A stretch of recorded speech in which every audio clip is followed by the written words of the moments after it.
Bueno, en primer lugar, entonces, nosotros nos vamos a basar en este índice, el cual vamos a hablar en primer lugar la definición y la relevancia de lo que es la reanimación cardiopulmonar. Vamos a hablar también acerca de la historia de la reanimación cardiopulmonar en cuanto a las diferentes prácticas que se hacían y se creían para tal hecho. También vamos a hablar acerca de la reanimación cardiopulmonar básica y avanzada y finalmente llevar unas pequeñas conclusiones para llevar a casa. Toda la información que está sacada es de las guías de la AJA, recopilaciones del 2010, del 2015, la actualización del 2017, del 2019 y 2 artículos de UpToDate del 2020 acerca de RCP básica y avanzada. Bueno, entonces, para definir y empezar a hablar de qué es la reanimación cardiopulmonar, tenemos que decir que es un procedimiento de emergencia que siempre y prima el objetivo de salvar la vida en el contexto de un paciente que está en un arresto cardíaco. ¿Qué quiere decir esto? Un arresto cardíaco es el cese súbito de la actividad eléctrica cardíaca que está manifestado tanto por la ausencia de respuesta neurológica, respiratoria y circulatoria en un paciente que sí o no pueda tener una patología cardíaca de base. Y como lo vemos en la imagen, algo muy importante, que es el objetivo principal de esta charla, dejar acá el mensaje de que esto es un procedimiento para salvar una vida y que nos compete a todos, tanto médicos como no profesionales de la salud. Entonces, bueno, acá empecé a hablar acerca de qué es la reanimación cardiopulmonar y algo muy importante que en muchos de los contextos la gente confunde y son estos dos conceptos. ¿Qué es el arresto cardíaco y qué es un ataque cardíaco? En primer lugar, nuestra reunión se va a basar en el arresto cardíaco, el cual, como lo dije anteriormente, es una alteración netamente eléctrica. Son causas que propician a una formación o a la formación de una arritmia, el cual me va a impedir que éste bombee la suficiente sangre y produzca una buena perfusión tisular. En cambio, vamos a ver que el ataque cardíaco es aquel que ocurre por una oclusión o por una reducción en el flujo vascular hacia las arterias coronarias, las cuales son las que irrigan el corazón.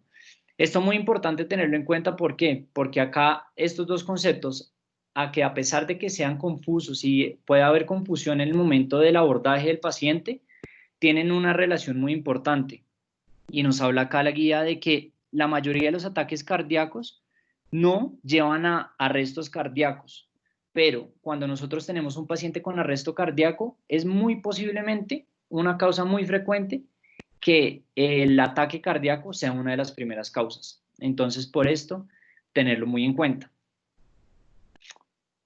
Bueno, acá vamos a hablar acerca de cómo fueron los procedimientos principales de cómo se llevaba a cabo la reanimación cardiopulmonar en épocas antiguas. Entonces, vemos acá en las imágenes que las primeras prácticas se llevaban a cabo por prácticas que son ilógicas ahora, pero que en su momento tendrían alguna validación, algún sentido. En primer lugar, el método de flagelación. Lo que querían conseguir con este objetivo era intentar que se produjera una respuesta al paciente para ver si despertaba, para ver si tenía una respuesta. En segundo lugar, también vemos acá el método de calor. Entonces, una persona que veía que la otra persona se desmayara, le pasara algo y no respondiera y no respirara, le ponía calor junto a la parte del tórax para ver que este calor produjera como una sensación de confort y que la persona pudiera pues reanimarse o responder. Y ya entonces empezamos a ver acá que en el siglo XVI, en 1530, vemos el método de fuelle. Para los que no saben qué es un fuelle, pues es un utensilio que utilizaban para recoger el aire del espacio externo y poderlo meter hacia una sola dirección. En este caso lo metían por la boca del paciente y le intentaban dar aire. Eso era muy importante y pues eso es lo que se creía antiguamente que eran las prácticas convencionales y rutinarias. Vamos a ver más adelante entonces ahora, acá en 1732 va a hablar y va a aparecer uno de los doctores que se llama William Tozach. Es el doctor que es el primero que implementa la respiración boca a boca para reanimar un paciente el cual ha sido sofocado o sofocado por carbón en una mina de estas. Y esto es importante pues en la historia de RCP, ya que es la primera descripción clínica de esta técnica en la literatura médica. Más adelante vemos acá en el siglo XIX, vemos los dos métodos importantes que se hacían recalcar, los cuales eran los métodos de la respiración artificial, dados por los doctores Hall y Sylvester. En esto, el doctor Hall, como lo vemos a la izquierda en 1856, ponía al paciente no en decúbito supino, sino lo ponía en decúbito lateral y aplicaba una fuerza hacia el tórax para que éste aumentara la presión y pudiera tener una ayuda respiratoria. Y por el otro lado, vemos en 1858 el método de Sylvester, el cual habla de que básicamente el doctor lo que hacía era levantarle al paciente los brazos, después entrecruzárselos por el tórax y aplicar una fuerza para que haya una presión expiratoria. Si están viendo la presentación, ¿cierto? Sí, se ve. Sí, claro. Vale. Igual, sí. Bueno, después, acá tenemos un poco más adelante, ya el siglo XIX, en 1891, entonces vamos a ver el doctor Friedrich Maas, el cual va a ser uno de los primeros en realizar compresiones en humanos, en este caso se hicieron en 2 humanos, para mejorar el flujo circulatorio. ¿Qué pasaba para este entonces? Para este entonces el masaje cardíaco cerrado, es decir, las compresiones que realizó este doctor, no eran aceptadas para la época, por lo cual la reanimación solamente era válida si se hacía por medio abierto, es decir, un masaje cardíaco abierto. Bueno, ya en 1924 pues se hace la fundación de la AJA, entonces pues desde aquí en este momento se empiezan a crear todas las prácticas clínicas, empiezan ya a datar todos los registros importantes acerca de lo que va a ser la reanimación cardiopulmonar. Un evento también muy importante, en 1947, el doctor Claude Beck hace la primera desfibrilación exitosa en un corazón humano. Esto va a marcar un hito muy importante en la historia de la reanimación cardiopulmonar, porque más adelante veremos que es uno de los conceptos clave que vamos a tener en cuenta en la reanimación básica cardiopulmonar. Y después, más adelante vamos a ver que para allá se va a utilizar el método de respiración boca a boca y más adelante, a partir de 1960, la resucitación cardiopulmonar, como lo vemos en la imagen, en 2 personas, una haciendo compresiones y el otro dando respiración, es el método que se va a implementar, el cual va a ser modificado su técnica a través de los años. Vemos acá entonces ahora la iniciativa masiva que tuvo la AJA, el cual va a ser, como lo dice su título, 2 pasos para salvar una vida. Básicamente fue un emprendimiento que hizo esta organización desde el 2008 hasta el 2012, el cual reunía muchas personas, las cuales les decía, listo, ustedes, así no sean profesionales de la salud, tienen la oportunidad de salvar una vida. Y básicamente, como lo tenemos actualmente prescrito en las guías de práctica, es que aquellas personas que no son capacitadas como profesionales de la salud pueden ayudar a salvar vidas por medio de solamente las compresiones. Listo. Y para el 2018, entonces ya no solamente nos basamos en saber hacer una reanimación cardiopulmonar efectiva siguiendo todas las guías de práctica clínica, sino ahora nos hablan de cómo se hacen varios estudios para promover y mejorar las estrategias de cómo llevar un arresto cardíaco a un mejor desenlace. Y bueno, entonces acá vamos a empezar a hablar acerca del tercer ítem que teníamos en el índice. Vamos a ver que la reanimación cardiopulmonar va a estar dividida en 2, en la básica y en la avanzada. En la básica vamos a tener que estos 4 van a ser los pilares para que una reanimación cardiopulmonar sea efectiva. En primer lugar, vamos a hablar del reconocimiento temprano del arresto cardíaco. Ya más adelante hablaré de cómo se va a hacer este. En segundo lugar, una llamada pertinente y rápida a las líneas de emergencia. Por otro lado, el inicio temprano de la reanimación cardiopulmonar. Ya vamos a ver más adelante de qué estamos hablando. Y sobre todo, como lo dije anteriormente, el uso rápido y efectivo de un desfibrilador automático, lo cual pues, nos va a poder ayudar a salvar una vida. Y bueno, yo quiero empezar acá. Les puse para que la charla no sea tan tediosa. empecé a hablar del algoritmo que nos plantea la guía, y este es un algoritmo que rige actualmente y que lo voy a ir a empezar desglosando parte por parte para que todo vaya a quedar claro. Entonces, en primer lugar, vamos a ver que en la parte verde vemos que dice verificación de que el área sea segura. Es muy importante que nosotros cuando veamos que una persona cae o que pues tengamos la sospecha de que está en un arresto cardíaco, siempre pensemos en la protección tanto de nosotros como de las personas a nuestro alrededor y pues la del paciente, sobre todo la de nosotros porque somos los que vamos a reanimar. Eso es muy importante. Tener en cuenta también acá, entonces, una cosa, si la víctima no responde o si responde al llamado. Entonces aquí es donde la guía nos va a empezar a hablar de 3 tipos de contextos diferentes en los cuales se va a basar la reanimación cardiopulmonar. Un reanimador que no es un reanimador profesional de la salud entrenado, uno que es entrenado y ya hablando, una persona médica. Entonces, es algo muy importante acá hablar de esto, de que para ver si la persona está respondiendo o no, debemos sacudir ambos hombros al mismo tiempo mientras se le hace el llamado al paciente. En ese momento, vamos a ver que el paciente no nos va a atender a su llamado, como lo mencioné anteriormente en la definición. Y por eso, entonces automáticamente la persona lo que va a hacer es llamar o acudir a ayuda, va a llamar al centro de respuesta de emergencia, en nuestro caso el 123, y va a empezar a pedir, a solicitar las instrucciones debidas para hacer la reanimación cardiopulmonar. Entonces es muy importante acá tener en cuenta que toda persona que no esté entrenada en esto debe, lo primero que hacer es llamar a la línea de emergencia y que a partir de la línea de emergencia le digan las instrucciones prioritarias pues para realizar el proceso. Algo muy importante acá, y por eso puse esta imagen, y lo que quiero recalcar es el liderazgo. En la reanimación cardiopulmonar va a primar que, como lo vemos en la imagen del frente, el liderazgo va a ser, el trabajo en equipo va a ser algo crucial, porque eso nos va a permitir disminuir tiempo en interrupciones, eso nos va a promover que nuestro proceso de reanimación sea efectivo. Y listo, después de que nosotros acudimos a la línea de emergencias, entonces vamos a ver una cosa muy importante, es ver si la persona respira o no respira.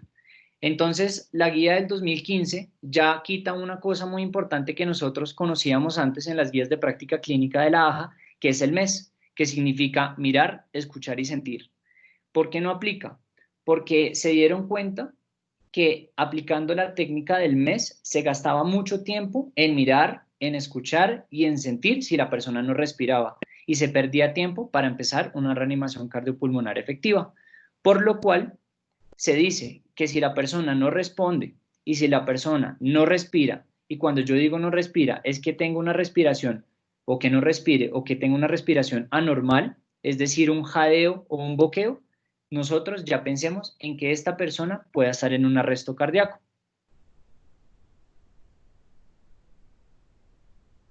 Y por último, entonces algo también muy importante es el pulso. Entonces acá es donde llega a haber un poco de confusión y llega a haber una pérdida de tiempo importante porque uno no sabe, y a los que hemos estado presentes en una reanimación cardiopulmonar sabemos que a veces de los nervios y de lo que nos puede pasar en el momento de la agitación, no sentimos el pulso del paciente y no estamos seguros si tiene o no.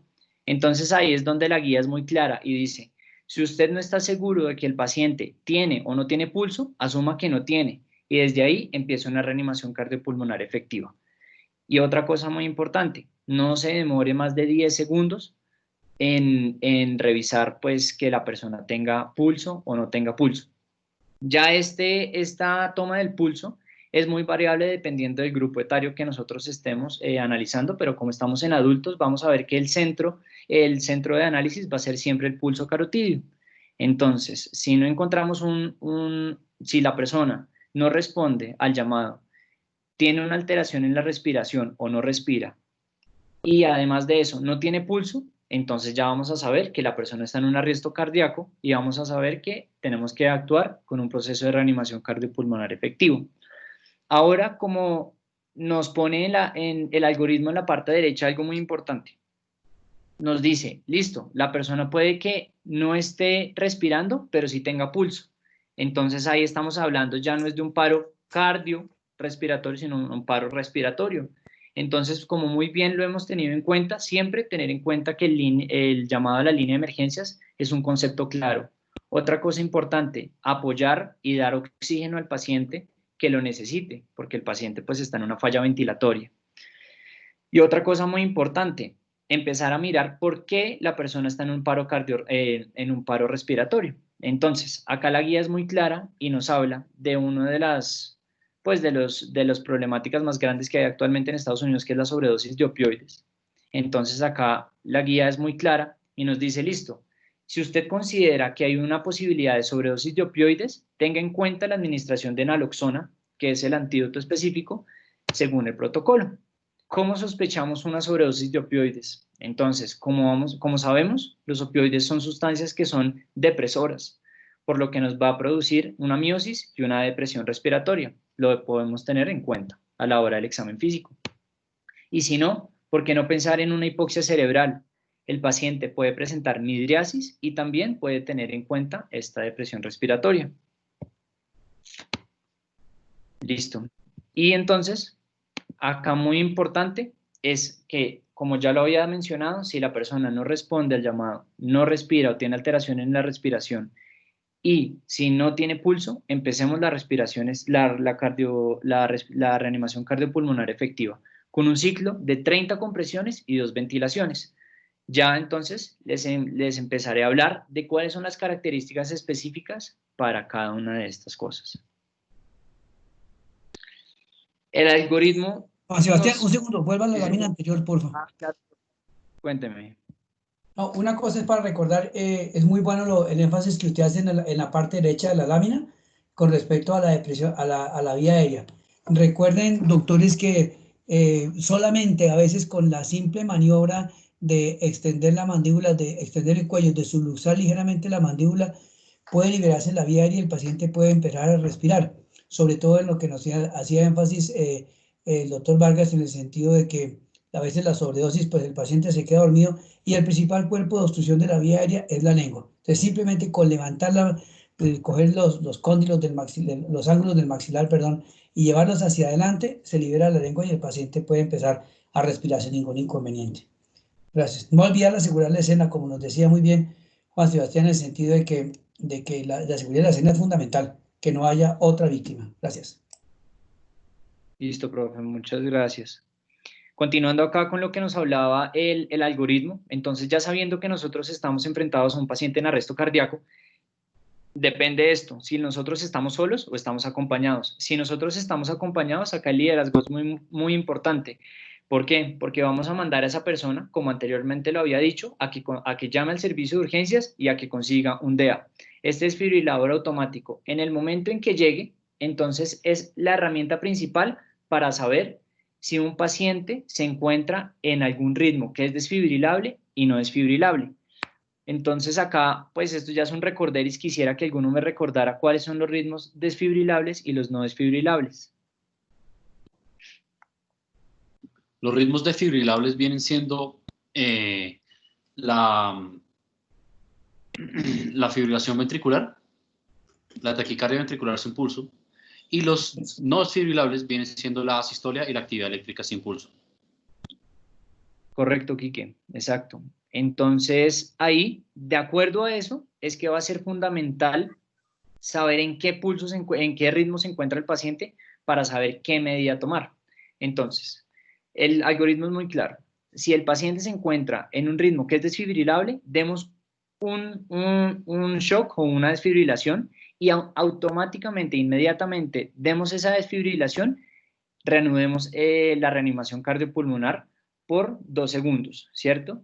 No, entonces acá es algo muy importante. No nos pongamos a mirar si el paciente tiene pulso o no tiene pulso. ¿Por qué? Porque el pulso se ha demostrado que no vuelve o no vuelve a la circulación automáticamente en el momento del shock. Eso va con un tiempo después. Entonces podemos perder tiempo y acordémonos que una de las principales cosas para que haya un buen desenlace en la reanimación cardiopulmonar es minimizar las interrupciones.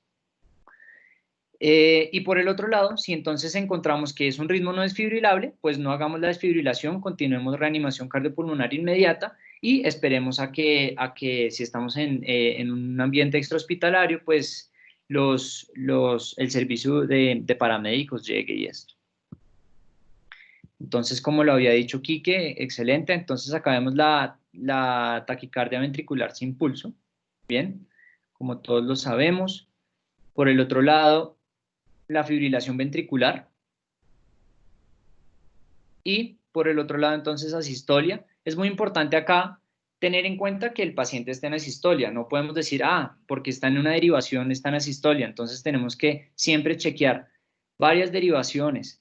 Siempre ver que el voltaje esté correcto, o sea, que haya un adecuado voltaje y que sobre todo los electrodos estén bien puestos, porque si no, nos puede llevar a fallas. Listo. Entonces, acá, este es el punto crucial que me parece que todos debemos prestar alta atención en esto, y son las compresiones. Entonces, las guías de práctica clínica nos hablan de 5 recomendaciones para que la reanimación cardiopulmonar sea efectiva. En primer lugar, cabe resaltar que cada una de las compresiones y cada una de estas recomendaciones tiene estudios hechos y tiene una base para sustentar lo dicho, que lo voy a mencionar entonces. Cuando estamos hablando de que permitir una reexpansión completa del tórax y levantar las manos por ese instante es algo muy importante. Entonces, ¿por qué se ha demostrado eso? Si nosotros no permitimos la reexpansión completa del tórax, no vamos a permitir que haya ese aumento en la presión intratorácica negativa y haya un aumento de la precarga, lo cual nos va a permitir un buen gasto cardíaco. Es por esto que es tan importante la reexpansión completa del tórax, para que haya una buena precarga y por ende un buen flujo sanguíneo, sobre todo al cerebro, que es lo que mayoritariamente nos importa. Acá también nos habla de que las compresiones, el tórax, se tiene que comprimir el tórax mínimo 5 centímetros y máximo 6 centímetros.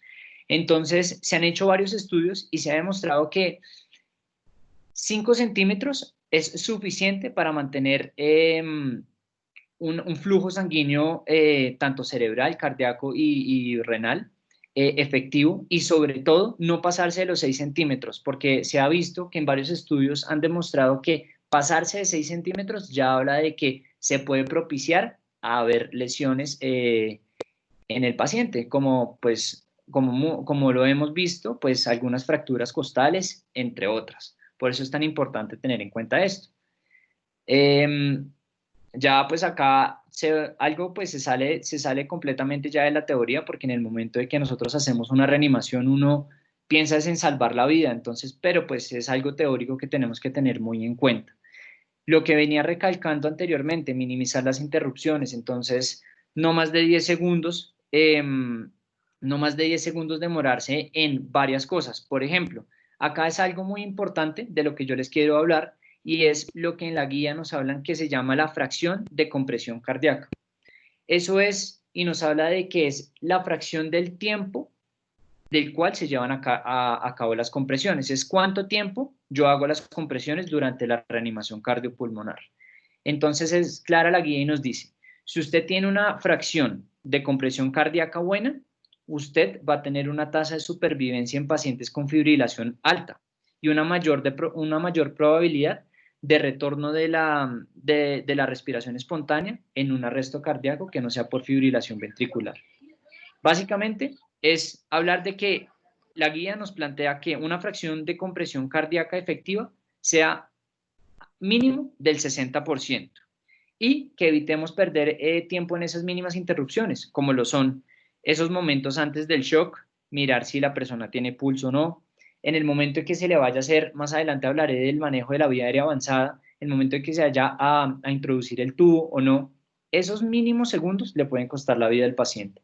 Entonces es muy importante que lo tengamos en cuenta.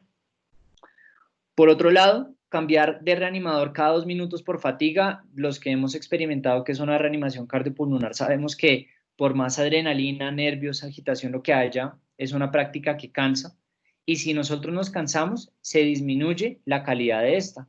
Por eso la guía nos recomienda que mínimo cada 2 minutos se haga un cambio de reanimador. Y por el otro lado, comprimir a una frecuencia de 100 a 120 latidos por minuto. Muchos se preguntarán por qué esta frecuencia tiene que ser entre 100 y 120. Lo que pasa es que si nosotros comprimimos a una frecuencia mucho mayor, no vamos a permitir algo muy importante, que ya lo hablé, que es la reexpansión completa del tórax, porque no nos va a dar tiempo de levantar mínimamente las manos del tórax del paciente, es decir, no va a haber una reexpansión completa. Y si no hay una reexpansión completa, ya sabemos que no va a haber una buena precarga y por ende no va a haber un buen flujo sanguíneo.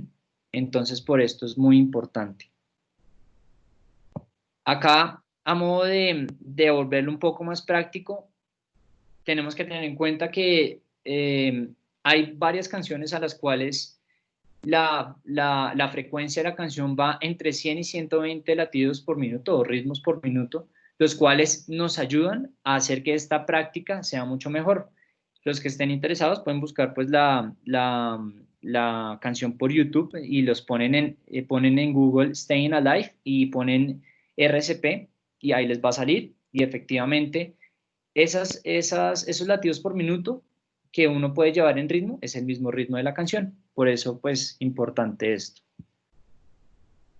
Y algo acá que no se nos puede olvidar nunca. Nunca hagamos de RCP en la cama del paciente. ¿Por qué? Porque, digamos, si el paciente, como muchas personas en nuestros servicios médicos, vemos que el paciente está en cama y entra en paro, y nosotros que hacemos es arrancar RCP en el colchón que está pandeado, que no está bueno, y ahí es donde esa calidad del RCP va a bajar. Entonces la guía nos ofrece y nos dice, o póngalo en una camilla que sea esa tabla de la cual usan las camillas en situaciones de emergencia, o básicamente póngalo en el piso, y en el piso usted puede efectuar perfectamente las compresiones. Acá quería tomar esta imagen en a colación para hablar un poco acerca de la técnica que está usando la señora que vemos en la imagen. Veamos que los brazos están completamente extendidos y que hay un bloqueo en el codo, es decir, que el peso del cuerpo va completamente hacia el tórax del paciente. Y vean la posición de las manos. El talón de la mano que es dominante va a ir sobre la parte inferior del esternón y la otra va a ir por encima o sobreponiendo el talón de esta mano, y así se van a ejercer las compresiones cardíacas, para que lo tengamos muy en cuenta y nunca se nos olvide. Bueno. Otra cosa que se me había olvidado comentar acá en la parte de compresiones, también como ya les había dicho, la guía nos habla de que es muy importante tener en cuenta si la persona no está entrenada o está entrenada para realizar las compresiones. Como les mostré anteriormente en una diapositiva, dentro del 2008 al 2012 se hicieron esas campañas de solo reanimación y se ha demostrado que solo dar reanimación no es inferior al manejo completo de RCP. Por eso, en personas que no están entrenadas, es factible y es viable que la persona solamente haga compresiones. Con solo las compresiones ya basta. Mientras, pues obviamente llega el servicio de urgencias. Bueno. Ahora acá hablar un poco de las ventilaciones y más adelante el doctor Ríos nos va a hablar acerca de un concepto muy importante que será el delta de oxígeno y la concentración arterial de oxígeno. Pero para introducirles un poco acerca de esto, entonces es muy importante tener en cuenta que acá el algoritmo completamente cambió a lo que se hablaba en la guía del 2010. En la guía del 2010 nos hablaban del típico ABC, de lo que nos hablan las guías de trauma, el ATLS. Acá vemos que en el 2015 se habla del CAB. ¿Por qué? Porque vemos que se ha demostrado que las compresiones es lo que prima en un paciente con arresto cardíaco. ¿Por qué las ventilaciones no? Entonces se demostró que no es crucial empezar con el manejo de la vía aérea, ya que los alvéolos mantienen una adecuada capacidad funcional residual, o sea, la que vemos en esta imagen en la espirometría, para mantener un estado de oxigenación por el momento, mientras ya abordamos pues la vía aérea. Por eso es que no es importante. Y entonces acá es algo muy importante que quiero aclarar, y es que como el flujo sanguíneo se considera el factor limitante para darle el suficiente oxígeno durante la reanimación, se considera maximizar sí o sí la cantidad arterial de oxígeno. Es decir, ponerle oxígeno al paciente si lo requiere y llevarlo a una tasa de saturación por encima del 94%. Y ahí es donde el doctor Ríos les va a hablar un poquito acerca del DO2 y de la cantidad arterial de oxígeno.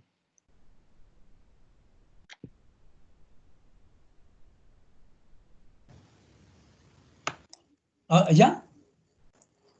Sí, profe, sí. Bueno, Sí, listo. lo escuchamos. Voy a compartirles aquí la pantalla en un momentico, entonces, es lo siguiente. Entonces, una de las cosas importantes de tener en cuenta en el manejo de estos pacientes que nos llegan en situaciones críticas es entonces, porque el objetivo de esto está planteado incluso desde la reanimación misma. Ahí está viendo mi pantalla. No, profe, todavía no. Un segundito, a ver.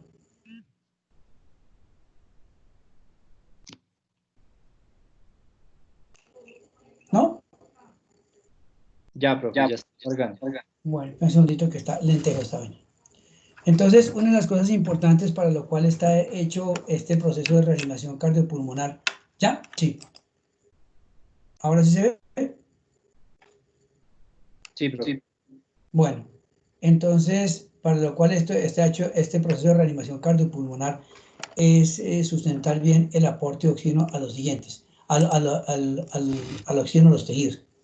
Y para que lo tengamos en cuenta, pues este básicamente es un problema de gasto cardíaco. Recuerden que el aporte de oxígeno a los tejidos está dado fundamentalmente por dos pilares fundamentales, que son entonces el contenido arterial de oxígeno y el gasto cardíaco.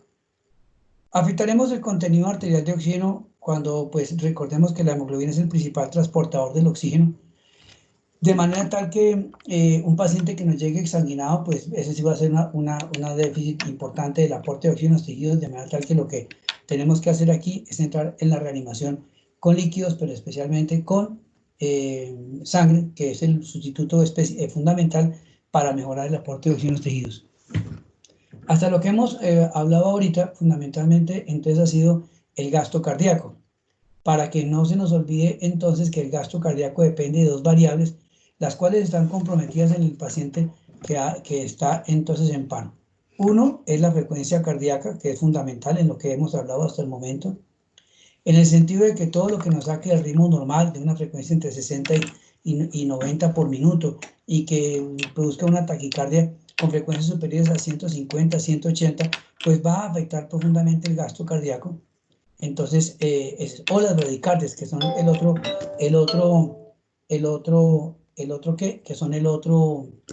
la otra causa del paro cardíaco en estos pacientes, o el bajo gasto cardíaco en estos pacientes. Entonces, todo eso que se ha dicho hasta el momento es importante para que tengamos en cuenta de que es el gasto cardíaco es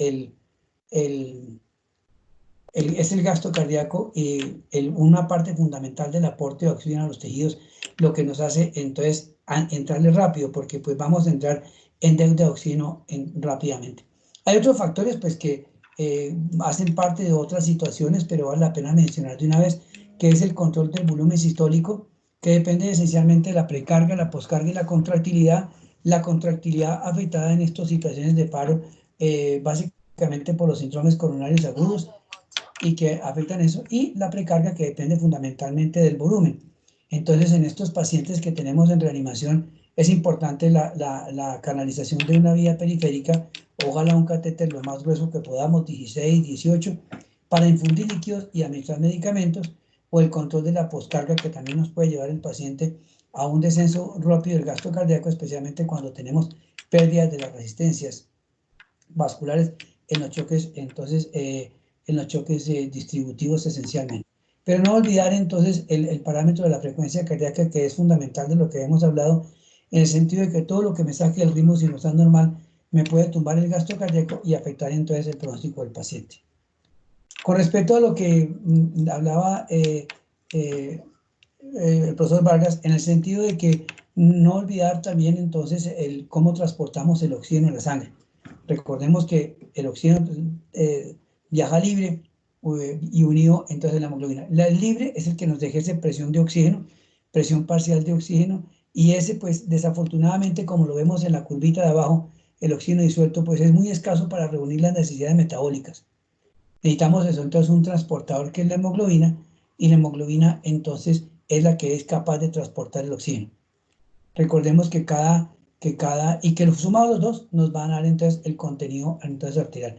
Recordemos que cada gramo de hemoglobina es capaz de transportar 1.36 mililitros de oxígeno, pero no solamente depende de su capacidad, sino depende de la saturación que tengamos, de la hemoglobina. Entonces, un paciente que acaba de llegarnos y que hace paro producto de una explosión, entonces con seguridad es muy factible que haya inhalado humos, lo cual hace entonces que tenga un problema de oxigenación importante, o el paciente que tiene entonces un neumotórax que es producto del accidente y entonces pues pierde la capacidad para cargar esa hemoglobina entonces de oxígeno. Entonces, recordar, esto es el contenido por cada 100 centímetros de sangre. Si nosotros tenemos un promedio de hemoglobina de 13 y 15 mililitros, entre 13 y 15 gramos de hemoglobina saturados en un promedio de 95-97%, sumado el oxígeno disuelto, vamos a ser capaces de transportar 20 mililitros de oxígeno por cada 100 centímetros de sangre, que en un litro se convierten en 200 mililitros de sangre por minuto, y en una volemia en promedio de 4,5 se convierten entre 800 y 900 mililitros. Entonces, ese va a ser un factor muy importante entonces para la administración. Entonces, no olvidar que en la reanimación de estos pacientes que llegan al paro, pues es importante mirar si una de las causas de paro es la hipovolemia, y entonces la hipovolemia está ligada a la hipoxemia y a la mala perfusión tisular y a la edad de los tejidos. Y hay un concepto muy importante en cuanto al aporte de oxígeno en los tejidos, que es la parte esencial para lo cual está hecha la reanimación, es decir, para evitar esa deuda de oxígeno. Entonces, que podemos monitorizar, especialmente, lógicamente, más adelante, el paciente que por fortuna hemos logrado sacar del paro, es la saturación venosa de oxígeno. Ese paciente que nos llegó crítico, que llegó hipovolémico, pero que nos hizo un paro porque está exangüe, que logramos sacarlo porque le pusimos la sangre, los líquidos, los medicamentos, y entonces tenemos que seguirlo monitorizando, tenemos que seguir al lado de ese paciente para evitar que pues, se nos descompense, porque esta reanimación es de estar ahí y de administrar los medicamentos momento a momento, minuto a minuto, y ver la respuesta. Entonces vamos a monitorear en estos casos la presión arterial de oxígeno, vamos a monitorizar entre los factores de perfusión como es el lactato arterial. Sabemos que cuando tenemos hipoxemia vamos a entrar en metabolismo anaeróbico de la glucosa, y en vez de generar piruvato y que entre al ciclo de Krebs, se me va a generar ácido láctico y eso me va a producir una acidosis metabólica, con todas las complicaciones, especialmente todos los trastornos de coagulación que eso conlleva. Y como parámetro también entonces de reanimación ya posterior al paro, como parámetro de seguir reanimando los pacientes, pues también tenemos un parámetro fundamental que es la saturación venosa de oxígeno. Entonces, muchas veces estos pacientes logramos de alguna forma canalizarle un catéter central, una vena yugular interna, una vena subclavia, un catéter pasado a través de la yugular externa, que es fácil de pasar, no es sino canalizar la vena con un yugular 18 y a través de eso pasar la guía y pasa facilito y queda en la aurícula derecha, monitorizar la saturación venosa de oxígeno. La saturación venosa de oxígeno nos va a indicar lo que está pasando en la periferia, que está ocurriendo con la perfusión y la reanimación que yo estoy haciendo. Normalmente la sangre sale con una saturación del 97% y regresa con una saturación de entre el 70 y el 75%. Eso es lo que hemos extraído, esa es la rata de extracción normal. En un paciente en esta situación vamos a tener una saturación venosa de oxígeno por debajo del 70 al 75%, indicando que como mecanismo compensador a la disminución del aporte de oxígeno a los tejidos, el aumento de la rata de extracción de sangre. Entonces así que podemos encontrar una saturación venosa de oxígeno alrededor del 60%, del 50%, del 40%, de acuerdo a las condiciones del paciente. Entonces es otra manera de monitorizar al paciente, y simplemente es que tomar unos gases venosos de la aurícula derecha, del ventrículo derecho, para mirar un promedio general de lo que está ocurriendo con el proceso de reanimación. Entonces, no olvidar estas dos cositas fundamentales, el DO2, el gasto cardíaco y el contenido arterial, y sobre todo para que sepamos de dónde sale ese contenido arterial que sale de estos 20 mililitros, que ya sabemos que es la capacidad que tiene la hemoglobina. Una hemoglobina de 13 a 15, saturada al 95-97, va a transportar entre 18 y 20 mililitros de oxígeno, lo cual nos permite un aporte suficiente, sobrado, para cumplir con las necesidades metabólicas. Entonces, pero tenemos maneras de monitorizar lo que está pasando en la reanimación, que son entonces el lactato, que son el delta de CO2 y sobre todo la saturación venosa de oxígeno, que cobra un valor muy importante, y otro factor esencial cuando miremos los gases arteriales es el excedente de base. El excedente de base es esencial, que nos va a indicar cuando el excedente de base es mayor de -5, nos está indicando pues de que estamos en un proceso de acidosis, de que hay mala perfusión, de que están generando ácidos, de matar que tenemos que seguir en el proceso de reanimación. No sé, Juan Sebastián, si está... Sí, profe, muchas gracias. Ahí usted dijo algo importante, ¿por qué coger, quisiera preguntarle a la gente por qué coger 16, 18 y no más largos? Esa es una pregunta muy importante. Y es una habilidad que ojalá aprendamos a desarrollar, coger venas, pero sobre todo lo que está preguntando Juan Sebastián es fundamental, en el sentido de que por qué tiene que ser un catéter 16 o un catéter 18, o un 14, que sería lo ideal. ¿Hay alguna razón? Pues tengo entendido que los catéteres que son más largos tienen un diámetro menor, entonces eso hace que la reanimación y el paso de líquidos pues sea más demorado comparado con un 14 o un 16 que tienen un diámetro mayor, son más cortos y pasan más rápido. Bueno, eso es precisamente cierto, en el sentido de que no necesariamente entre más calibre, o sea, 16, 14, son más corticos. No, lo que pasa es que los hay 14 y 16 pueden haber largos y corticos, pero es simplemente por el diámetro. Ahora, recuerden lo que nos dice la ley de Poiseuille en cuanto a la resistencia. La resistencia es directamente proporcional a la longitud del vaso y a la viscosidad. Bueno, estamos pasando líquidos que tienen viscosidad de 1, como es el lactato de Riger, que es cercana a la del agua. Pero entre más largo es el catéter, por ejemplo, por eso es que los catéteres centrales no son tan buenos para reanimar con grandes volúmenes. ¿Por qué? Porque como son largos, ofrecen más resistencia al flujo, al flujo de los fluidos. En cambio, si un catéter que tenemos en la fosa antecubital o en el brazo, un catéter 16 bien colocado, un 18 bien colocado allí, nos va a permitir una alta tasa de flujo. Entonces, por la longitud, le ofrece resistencia. Y, lógicamente, pues el diámetro, como la doctora acaba de decir. Correcto, listo. ¿Ahí están viendo la presentación? Sí, se ve. Sí, vale. Ahí está perfecto, gracias. Listo, gracias, profe, por su aporte, muchas gracias. Entonces, recapitulando un poco, entonces hablamos que ya mencionado, no es crucial empezar con el manejo de la vía aérea por el mantenimiento de este estado de oxigenación gracias a la capacidad residual funcional que nosotros mantenemos. Es muy importante, como lo dijo el doctor, hablar acá acerca de un limitante muy importante a la hora del manejo de la vía aérea, el cual es la lengua, el cual es el órgano que en el momento de la persona inconsciente nos puede promover mayor obstrucción. Entonces, la maniobra que nos estaba hablando el doctor es básicamente para permitir o para provocar una desobstrucción de la vía aérea, evitar que la vía aérea superior nos obstruya y por ende no podamos hacer una ventilación correcta. Acá, en la segunda foto, en la de la derecha, vemos acá una cánula orofaringia, la cual nos va a permitir en momentos en que sean necesarios evitar que la lengua, pues como lo mantuve anteriormente dicho, obstruya y pues no podamos hacer las... No, me tocó venirme a escuchar acá. Es importante tener en cuenta si la persona tiene o no un trauma cervical. Claramente no podemos tener un paciente en reanimación con un trauma cervical y hacerle esta maniobra, porque básicamente le vamos a producir una lesión medular. Entonces, lo que hacemos no es hacerle una extensión de la cabeza, simplemente le hacemos una retracción de la mandíbula, es todo. Y después sí podemos empezar y continuar lo que hablábamos, gracias a lo que el doctor nos habló anteriormente, este aporte de oxígeno para mantener la saturación de oxígeno por encima del 94%.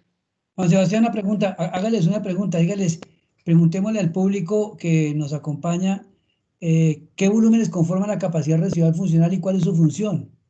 Bueno, buena, profe. Porque esa Los es la pregunta de, que tenemos. sí, los de semestre de abajo, los que están en fisio. Ah, esos están hechos unos duros para eso. Acaban A de ver, pasar por ahí.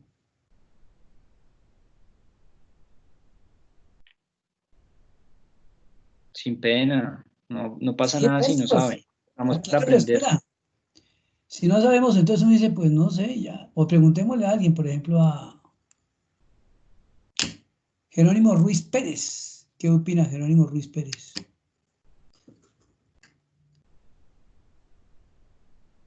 ¿Fresco o Jerónimo?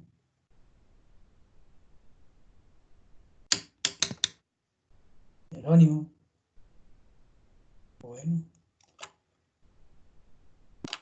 ¿Qué era Jorge Luis Cortés? 2014 1. Uy, está como en Jorge Luis, a ver.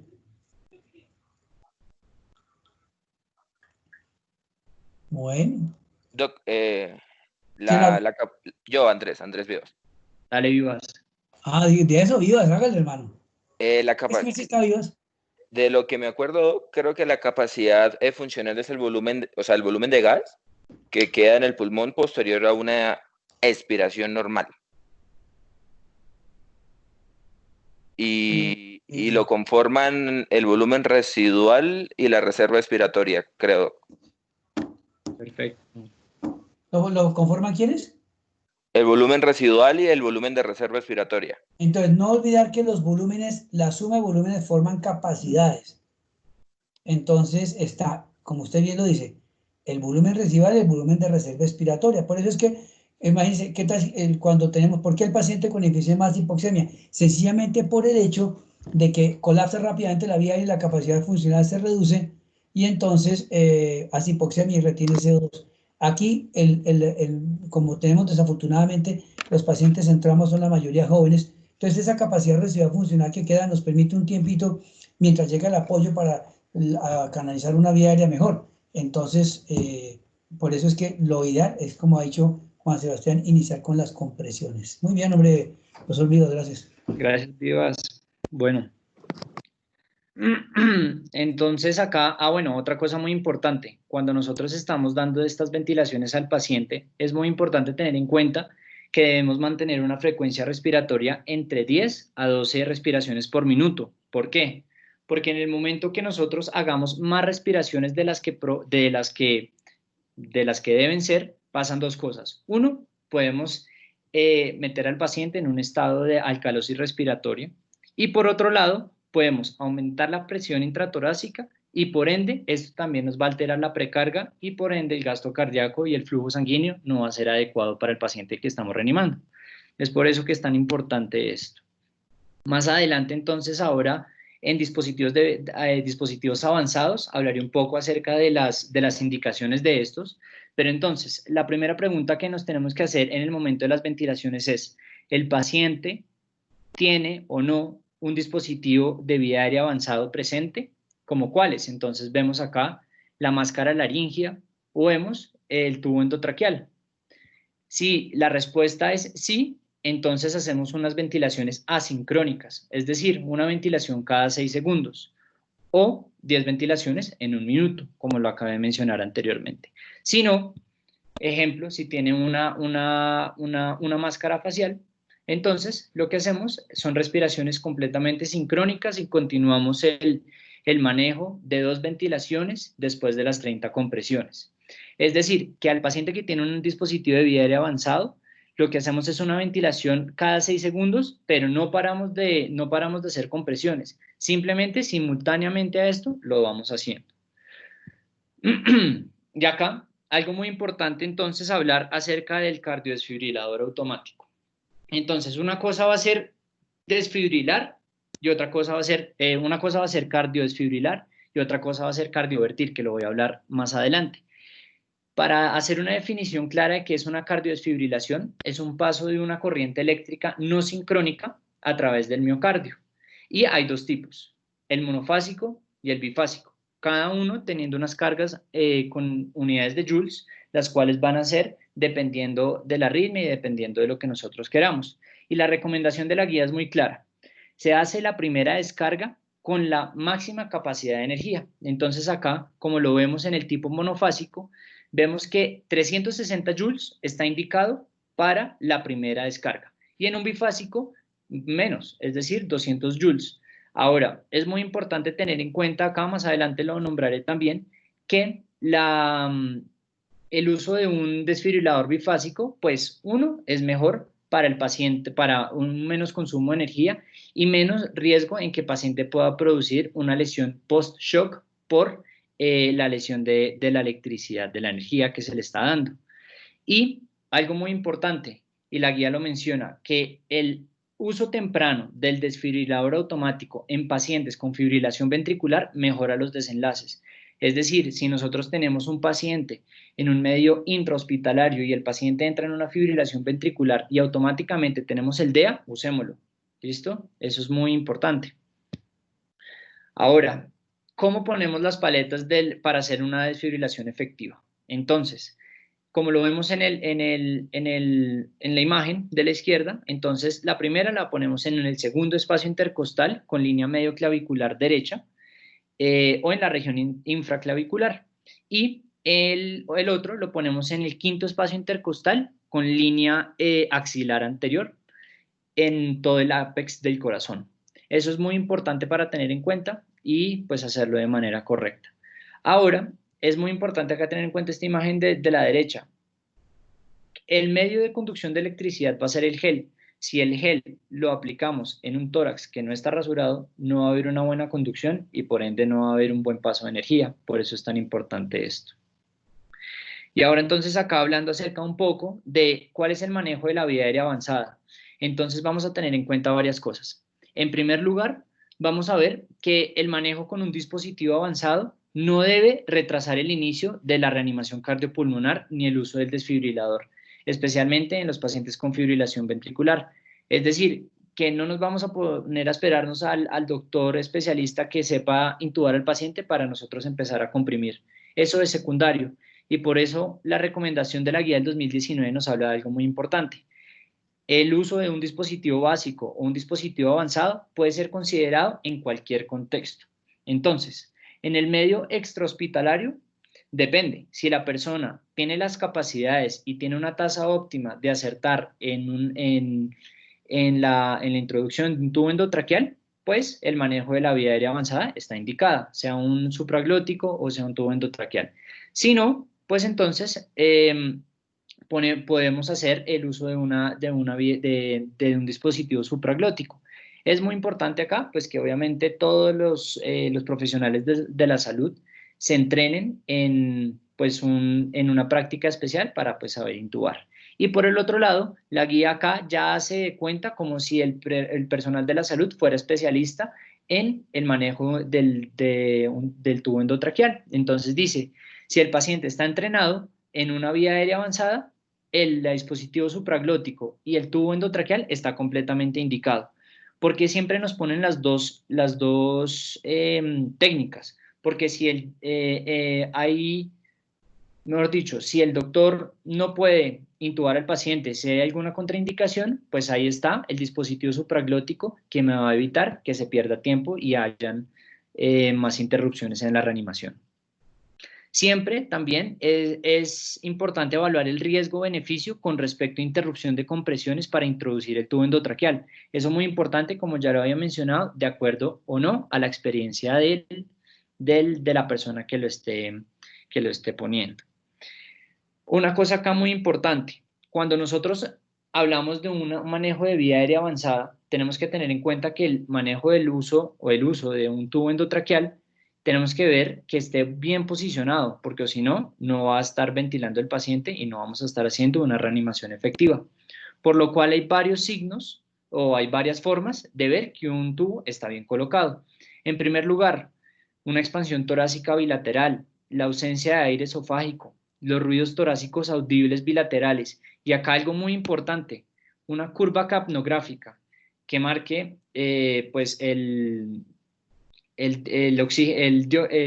dióxido de carbono expirado más de 10 milímetros de mercurio sea bueno para que uno vea que una reanimación está, que esté haciendo una buena reanimación. Es decir, básicamente, siempre vamos a ver que un monitoreo de que un tubo endotraqueal esté bien colocado es la curva capnográfica. Y si esta marca más de 10 milímetros de mercurio, podemos hacer de cuenta que el paciente está bien intubado. Eso es algo muy importante. Y otra cosa, la curva capnográfica también nos va a mostrar que hay un buen flujo de dióxido de carbono y un buen flujo sanguíneo hacia las partes donde nosotros debemos priorizar. Por eso es tan importante la curva capnográfica. Y entonces acá empezamos ahora el algoritmo de la ACLS. Entonces, como siempre, vemos que el paciente está en paro y empezamos la reanimación cardiopulmonar. Empezamos, como ya lo habíamos mencionado con el doctor, darle oxígeno al paciente y siempre, pues obviamente, usar un monitorizador y tener un desfibrilador a la mano. ¿Para qué? Entonces, vamos a ver si el ritmo es desfibrilable o no desfibrilable. Vámonos por el lado izquierdo. Entonces, si es desfibrilable, es decir, una taquicardia ventricular sin pulso o una fibrilación ventricular, apliquemos una desfibrilación. Ya sabemos cuáles son la carga. Entonces, si es una carga, si estamos hablando del bifásico, lo podemos usar entre 120 a 200 joules. Si es un monofásico, 360 joules. Pero lo que dice la guía es use el que el fabricante le menciona, le recomienda. Cuando nosotros hacemos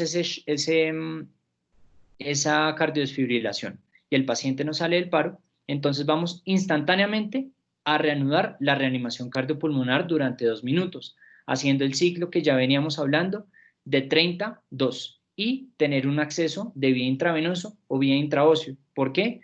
Porque más adelante vamos a ver que si hay un manejo refractario, el uso de vasopresores y antiarrítmicos va a estar indicado. Y volvemos a ver si el paciente tiene un ritmo desfibrilable o no desfibrilable. Si lo tiene desfibrilable, hacemos la cardiodesfibrilación y automáticamente entonces volvemos a hacer la reanimación y acá ya empieza a ser indicado uno de los medicamentos importantes, que va a ser la epinefrina. Entonces, la epinefrina en ese momento la vamos a indicar en dosis de 1 miligramo cada 3 a 5 minutos. ¿Por qué la epinefrina o la adrenalina? Porque vamos a tener en cuenta que este tiene, gracias a su mecanismo de acción, que es alfa-1 agonista, beta-1 agonista y sobre todo también pues va a tener moderadamente acción sobre beta-2, va a hacer una vasoconstricción y me va a aumentar la perfusión. Entonces, por eso es que es tan importante el uso de la adrenalina. Y acá también, pues hablamos del uso de la capnografía como monitoreo. Y, como ya lo había hablado, se prefieren los desfibriladores bifásicos de los monofásicos para el control de la arritmia. Y listo. En el momento, cuando nosotros ya aplicamos eso y el paciente sigue en paro, entonces miramos otra vez si el paciente tiene un ritmo, que sea desfibrilable o no desfibrilable. En ese momento que es desfibrilable, aplicamos la desfibrilación, reanudamos compresiones y en ese momento vamos a hablar del antiarrítmico importante, la amiodarona o la lidocaína. Entonces es muy importante tener en cuenta acá de la amiodarona, darla en dosis. La primera dosis, entonces tiene que ser de 300 miligramos en bolo y después la segunda, si nos sirve, en dosis de 150 miligramos. A partir de este punto, cuando vemos que la reanimación cardiopulmonar es refractaria, tenemos que empezar a tener en cuenta las causas reversibles y más adelante vamos a hablar de ellas. Ahora, hablemos por el otro lado de la gráfica.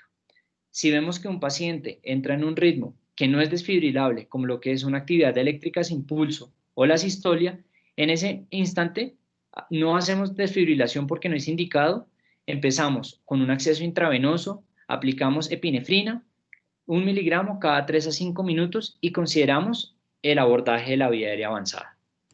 ¿Listo?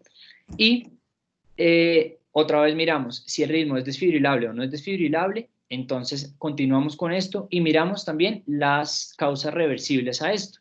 Y finalmente, entonces otra vez volvemos a mirar y tenemos que tener en cuenta algo muy importante, que la persona haya hecho una respiración espontánea. ¿Cómo sabemos eso? Cuando la persona tiene pulso y tensión, claramente, o cuando vemos que en la curva capnográfica esté en más de 40 milímetros de mercurio. Eso es algo muy importante. ¿Listo? Bueno. Juan, un segundito para atrás, Sí, bro. La otra, para atrás.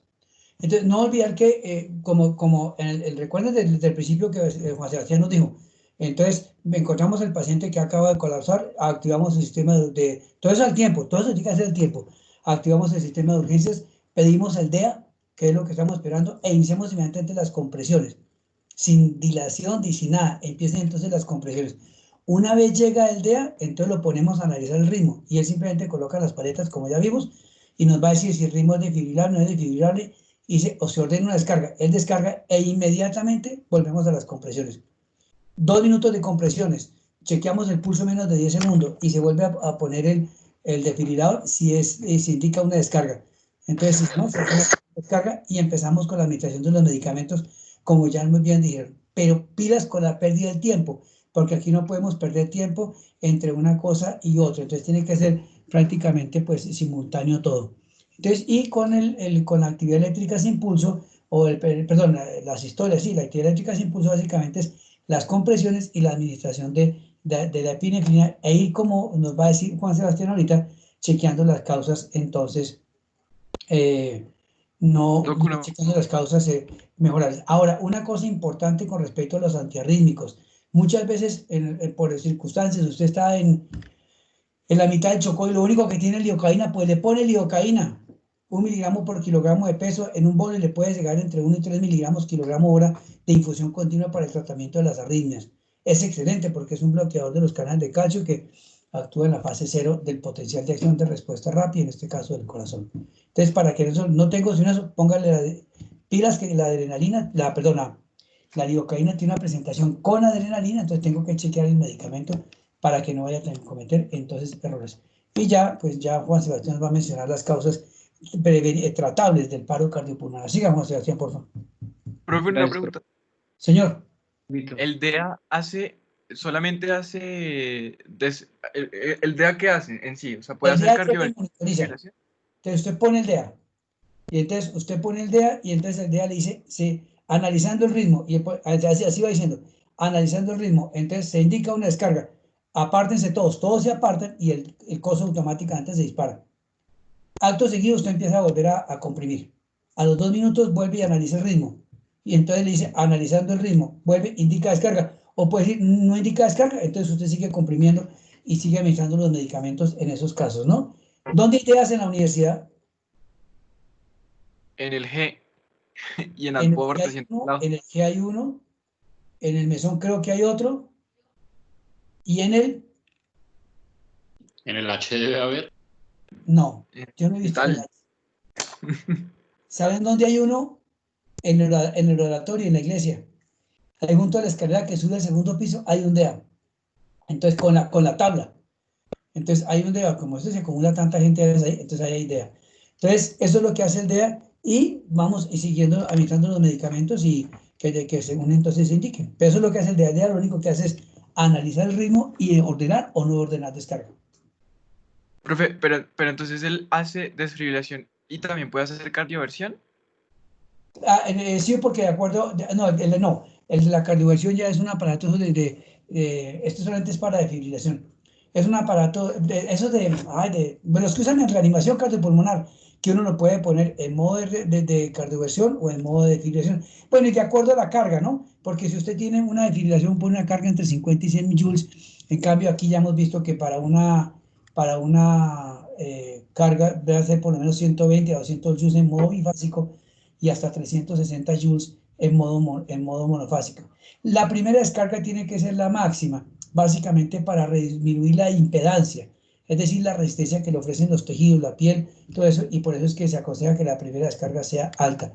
Entonces, en ese sentido. Pero ya cuando yo necesito hacer cardioversión, tengo un aparato de reanimación cardiopulmonar que tenemos en las áreas de urgencias porque esos captan el ritmo si es sincrónica o asincrónica, cuando tenemos especialmente las taquicardias, esas taquicardias supraventriculares que tumban el gasto cardíaco, las taquicardias ventriculares, de complejo estrecho especialmente. Sigan, Juan Sebastián. Listo, profe. Ya voy, es que se me salió un momentico la presentación. No hay Pues ya estoy volviendo a la diapositiva. Ahí ven la presentación, ¿cierto? Sí. Ahí vemos la presentación, sí señor, perfectamente.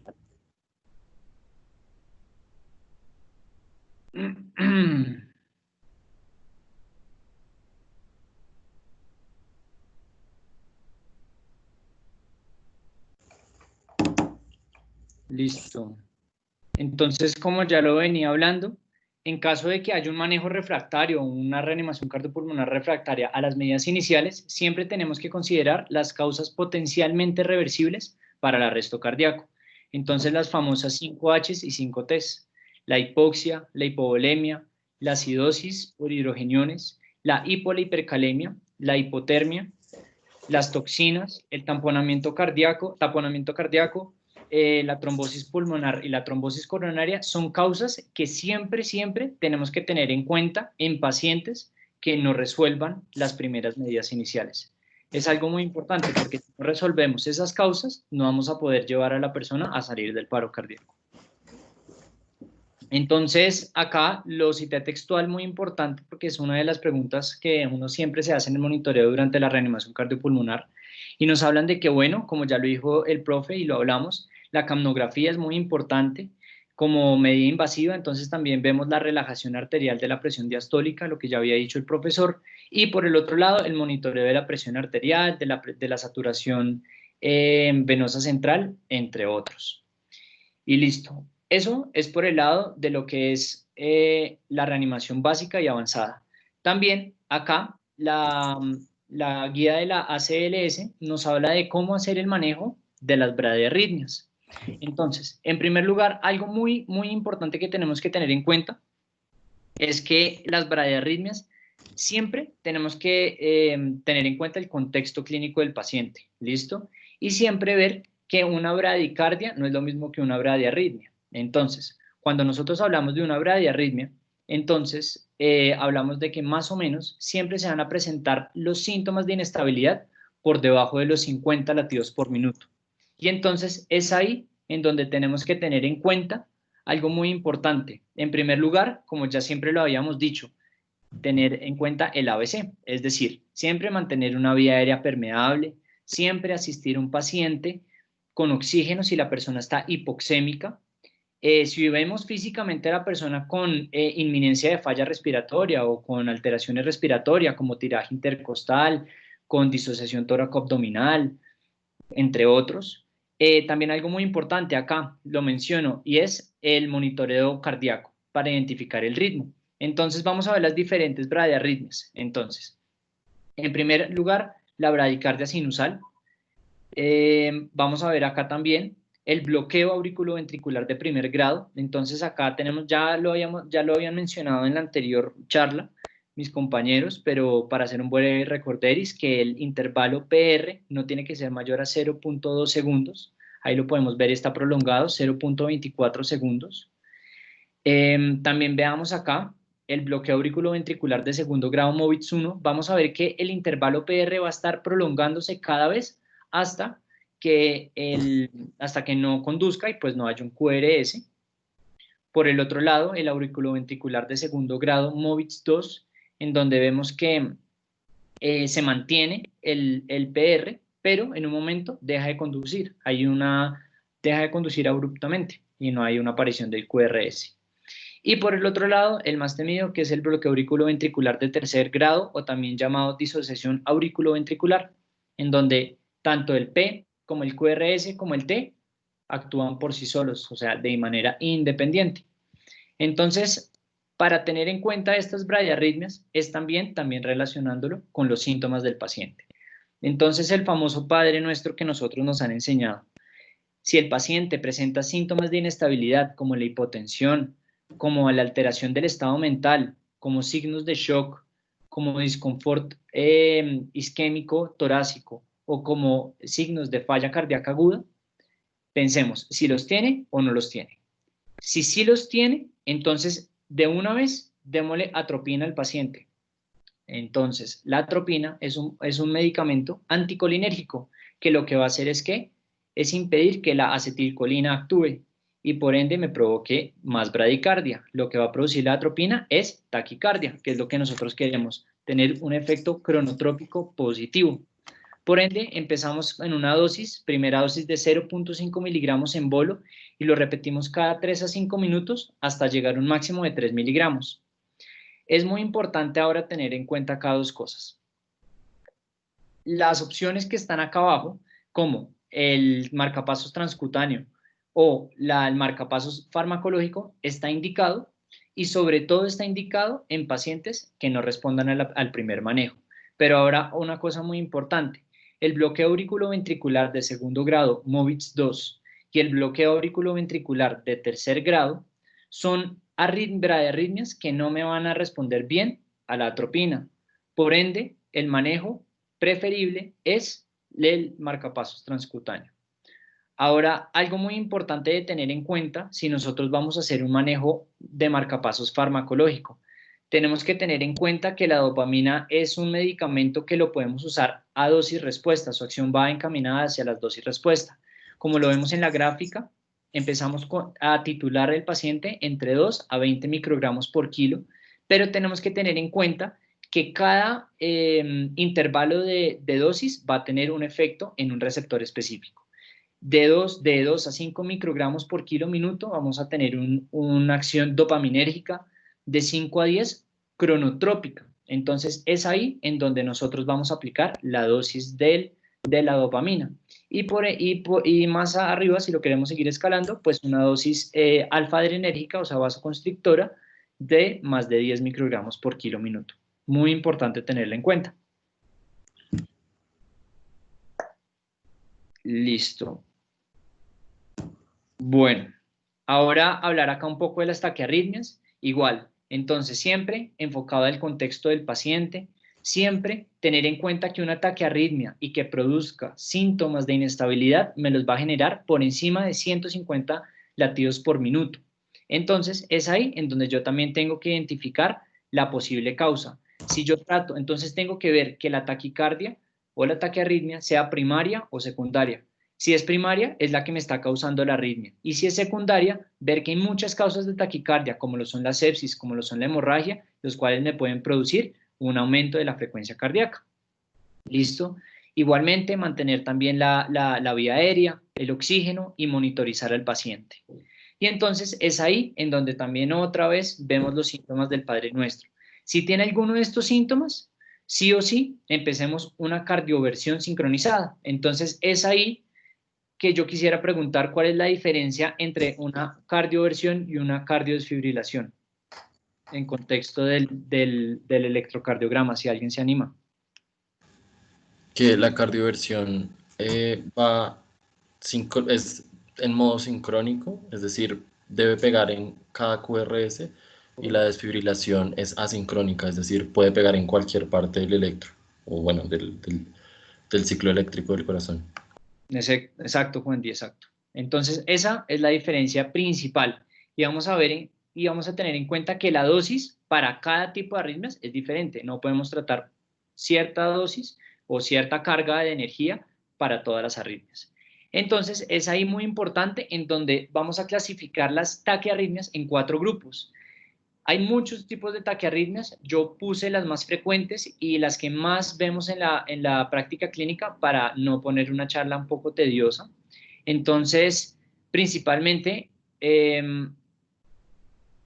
vamos a tener en cuenta que vamos a dividir los pacientes que tengan QRS estrecho con RR regular. Entonces, aquí vamos a ver la taquicardia sinusal, la taquicardia supraventricular por entrada nodal o auriculoventricular y el flóter auricular, que en el 90% va a ser con RR regular. Entonces aquí las estamos viendo, la taquicardia sinusal, la taquicardia supraventricular y el flóter auricular. Ya nos mencionaron los criterios cada uno electrocardiográficos, mis compañeros anteriormente en la charla, entonces pues no es motivo de repaso. Por otro lado, vamos a ver ahora las taquiarritmias que tengan QRS estrecho y un RR irregular. En el 90% de los casos, la práctica clínica me va a demostrar que esto es una fibrilación auricular. En otro porcentaje, la taquicardia altrea multifocal y el flúter auricular con respuesta auriculoventricular variable. Ya más adelante voy a explicar cada uno de los manejos para cada tipo de taquiarritmia. Y aquí lo estamos viendo. Entonces empecemos a hablar de la taquicardia sinusal. Entonces es muy improbable que solamente la taquicardia sinusal me produzca, o sea, es muy improbable que frecuencias cardíacas menores a 150 latidos por minuto me produzcan esos síntomas de la taquicardia, a menos de que haya una alteración ventricular. Por eso es tan importante que si yo tengo una taquicardia sinusal, me puede generar, o sea, de que puede generar inestabilidad, pero es mejor tratar la causa secundaria. Por el otro lado, la taquicardia supraventricular, entonces vemos que esta funciona sí o sí por el tratamiento por medio del bloqueo del nodo auriculoventricular. Entonces, en ese caso, la mejor opción para dar es la adenosina. Entonces vemos que la adenosina es un medicamento que funciona bloqueando el nodo auriculoventricular y lo vamos a dar en una primera dosis de 6 miligramos en infusión rápida por intravenoso. En bolo rápido. En bolo rápida, sí. Y si es necesario, una segunda dosis, no de 6, sino de 12 miligramos, si es necesario. Ahora, es muy importante tener en cuenta, como nos lo había mencionado en la charla anterior, las maniobras vasovagales, como lo que es el masaje carotidio bilateral, es importante y es efectivo para la taquicardia supraventricular, porque el mecanismo de acción de esta es bloquear el nodo auriculoventricular. Pero tenemos que tener en cuenta una cosa, pilas si un paciente tiene un riesgo de un trombo en alguna de esas arterias y por la maniobra podemos embolizarlo y generar pues un ACV. Y por el otro lado, no se recomienda, las guías hablan de que no se recomienda en otro tipo de taquiarritmias porque la disminución de la frecuencia cardíaca es mucho más lenta. Por el otro lado, como lo veíamos en el flúter auricular y en la fibrilación auricular, es muy importante acá tener en cuenta esto, tener en cuenta la cronicidad del paciente. Si es un paciente que nosotros veamos que tiene más de 48 horas o que llega al servicio de urgencias y no sabemos hace cuánto tiene una fibrilación auricular, no se recomienda controlar el ritmo. ¿Por qué? Porque si nosotros controlamos el ritmo, vamos a pasarlo a un ritmo sinusal y por ende va a haber una mayor probabilidad de provocar eventos cardioembólicos. Es por esto que está indicado el manejo con beta bloqueadores o con calcio antagonistas no dihidropiridínicos, como lo que es el verapamilo o el diltiazem. Entonces, básicamente lo que hacemos es controlarle la frecuencia cardíaca al paciente, anticoagularlo, y en el momento cuando sea debido, se pasa a sinusal. Pero entonces, tenemos que tener en cuenta esa medida. Ahora, si lleva menos de 48 horas de cronicidad, sí es efectivo pasarlo a ritmo sinusal porque el riesgo es mucho menor. Acá, entonces, vamos a ver, ahora por el otro lado, vamos a ver el QRS ensanchado, entonces más de 0.12 segundos, y un R irregular. Vamos a ver la taquicardia ventricular monomórfica. Y por el otro lado, vemos entonces el QRS ensanchado, más de 0.12, con un RR irregular. En la práctica clínica, un alto porcentaje de estos pacientes es que tienen una fibrilación auricular, pero tienen un antecedente de un bloqueo de rama. Entonces los vamos a tratar como la fibrilación auricular. Y si no, vamos a ver la temida torsada de Pointes, que más adelante comentaré entonces su manejo, que es esta. Juanse, dime. Yo tengo una pregunta para el público, para ver si se quiere animar a alguien. Con respecto a lo de las maniobras vasovagales, tú mencionaste una muy importante que es la estimulación del seno carótido, de la carótida. No sé si alguien más quiera animarse a decir otras maniobras vasovagales. Una maniobra vasovagal puede ser la estimulación del globo ocular. Muy bien, ¿qué otro? El hielo no sirve. Valsalva. Valsalva es una muy buena. ¿Qué más? Poner La agua aplicación fría en la hielo. cara, creo que también está escrito. Sí, como hielo. Sí, en la frente. Es ¿Qué que otra? gracias, mi reflejo náuseoso. Sí, señora. ¿Qué otra?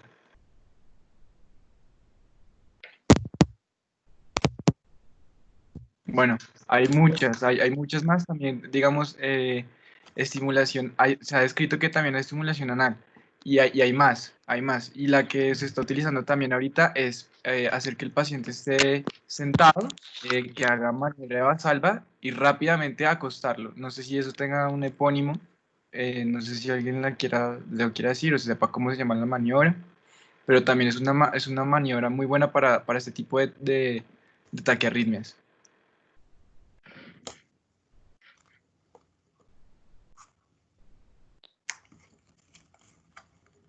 Ni idea, Huguito, hágale.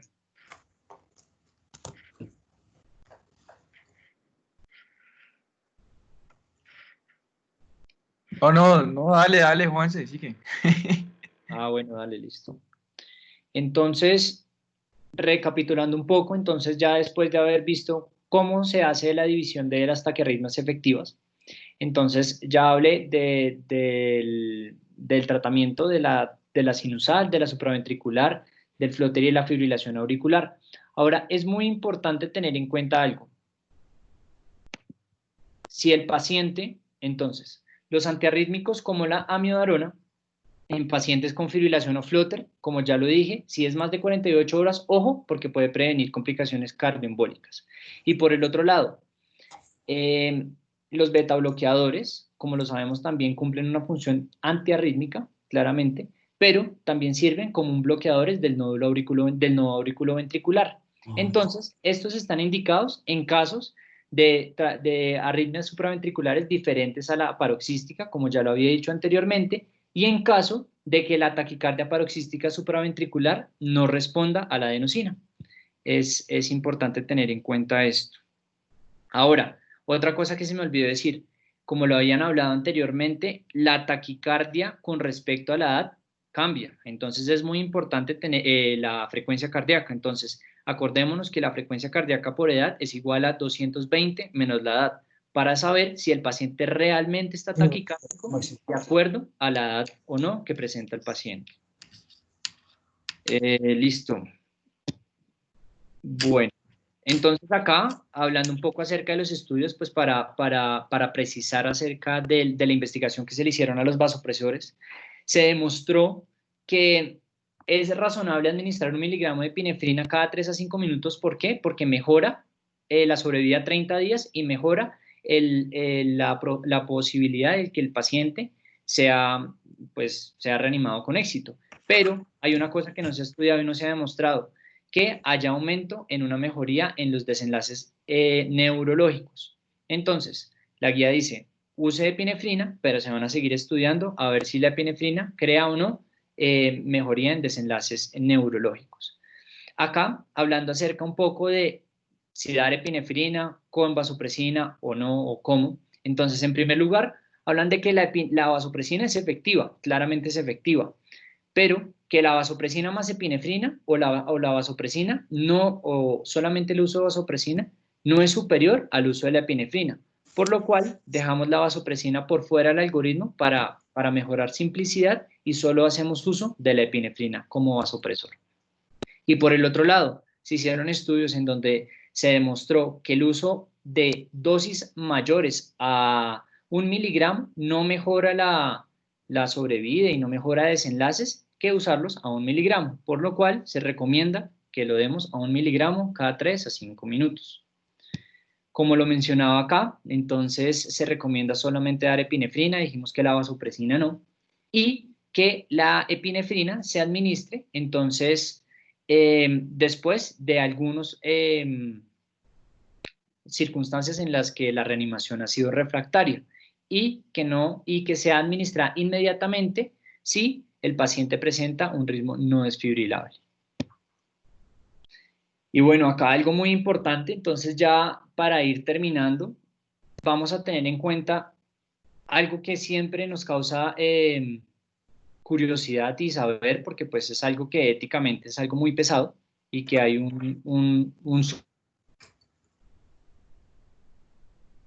preguntas, y es ¿cuándo parar una reanimación cardiopulmonar?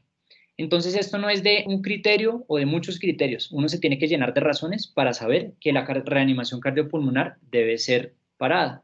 Ejemplo, y uno de los factores que más pesan. ¿Están viendo la presentación, cierto? Sí, señor. Listo.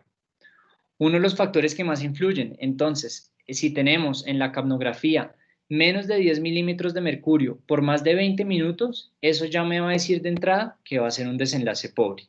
Pero eso no quiere decir que sea la única medida por la cual yo deba frenar. Hay otras medidas. ¿Cuáles son otros factores? Llevar más de 20 minutos de reanimación cardiopulmonar. Quisiera que alguien me recordara cuáles son las fases de la reanimación cardiopulmonar, las fases, las 3 fases.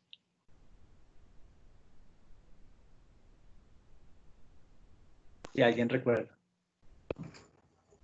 Asegurar, ¿te refieres a lo de asegurar el área? No, acuérdate que hay una parte que es eléctrica. Yo, A ver. creo que ya, es ya. fase eléctrica, hemodinámica y metabólica. En ese orden. Perfecto. Exacto. Entonces, como lo dijo Hermida, ahí es muy importante tener en cuenta que si nosotros llegamos a la fase metabólica, ya estamos hablando de que llevamos más de 15 a 20 minutos reanimando al paciente. ¿Y qué pasa? Que va a haber un daño neurológico irreversible. Entonces, claramente vamos a llenarnos cada vez más de razones para ver que no va a haber un buen pronóstico en la sobrevida del paciente. La edad y las comorbilidades también es un factor importante. El tiempo prolongado entre que la persona entre en arresto cardíaco y yo empiece a hacer la reanimación, en que la persona entre de una vez en un ritmo no desfibrilable como la sistolia, y en persona que tenga ausencia de reflejos de tallo cerebral. Y entonces acá a la parte derecha nos muestran 2 gráficas importantes en las cuales nos habla, se hicieron varios estudios en Canadá de cómo reunir diferentes criterios para hacer que la reanimación cardiopulmonar se pare.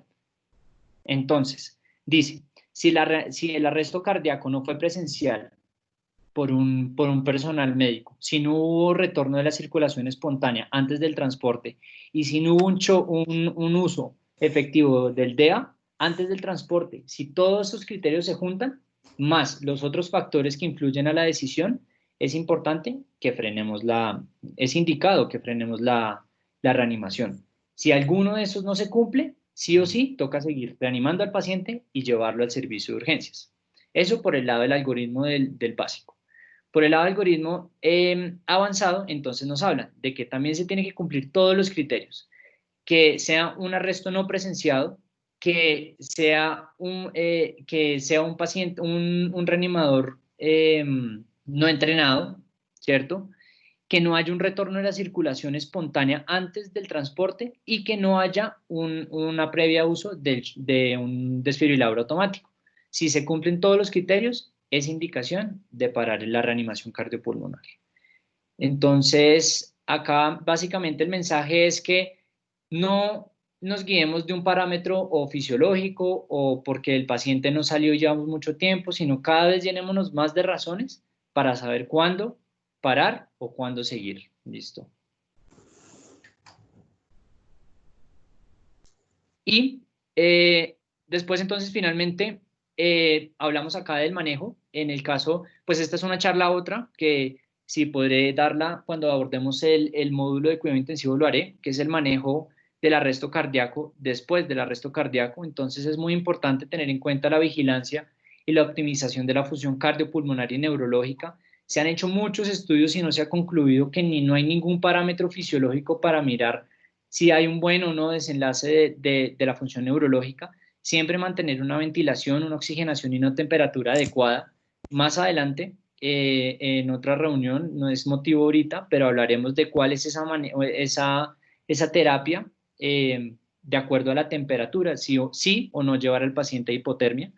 El manejo de otras patologías, como lo que es el síndrome coronario agudo, las arritmias, el shock, y sobre todo, prevención y manejo de la lesión orgánica secundaria.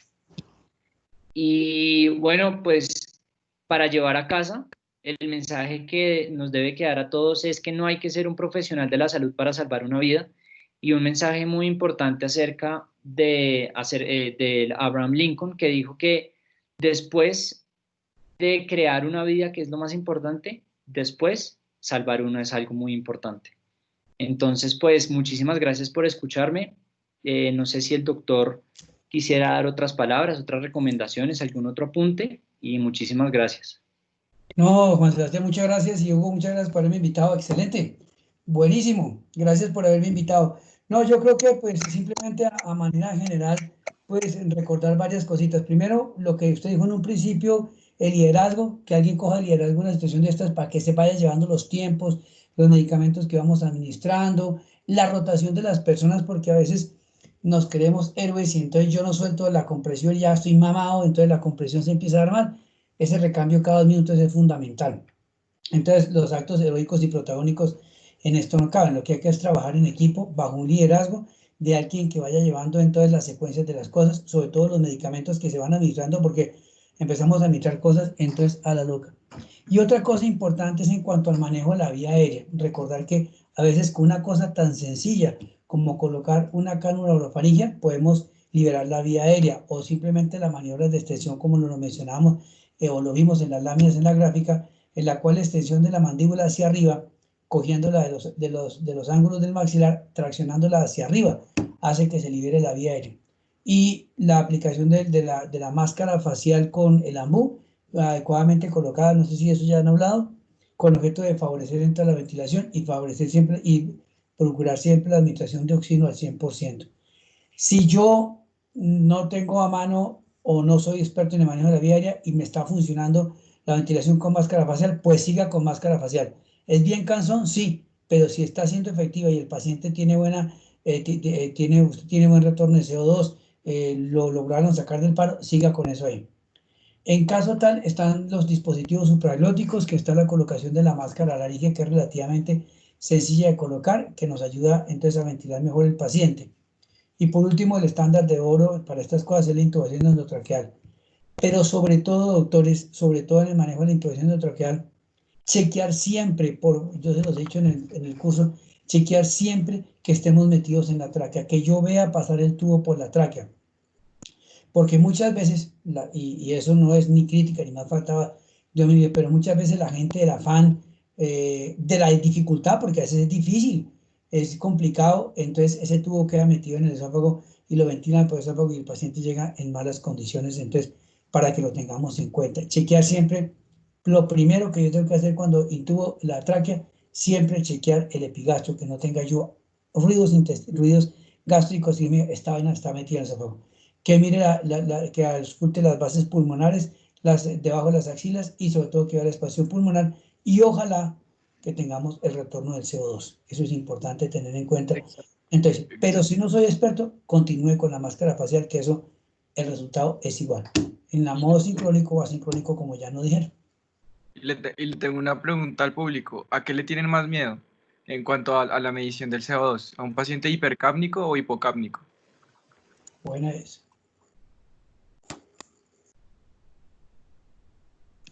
Cualquiera que se anime. Hipo, ¿no? Hipo. ¿Y por qué? Pues tomando en cuenta el proceso de la intubación, si no tenemos una capnografía, pues quiere decir que el paciente no está correctamente ventilado. Exacto, y aparte estamos en el contexto de una reanimación cardiopulmonar, y acordémonos que una de las bases para medir la calidad es, digamos, la capnografía. Entonces, si el paciente tiene más de 10 milímetros de mercurio, entonces significa que estoy haciendo buenas compresiones, pero si tiene menos, ¿qué pasó? No estoy haciendo buenas compresiones, o el paciente no está intubado. Está mal intubado, sí, correcto. Aparte si está hipercápnico, ya podríamos identificar la causa de por qué el paciente entró en shock, que podría ser una acidosis.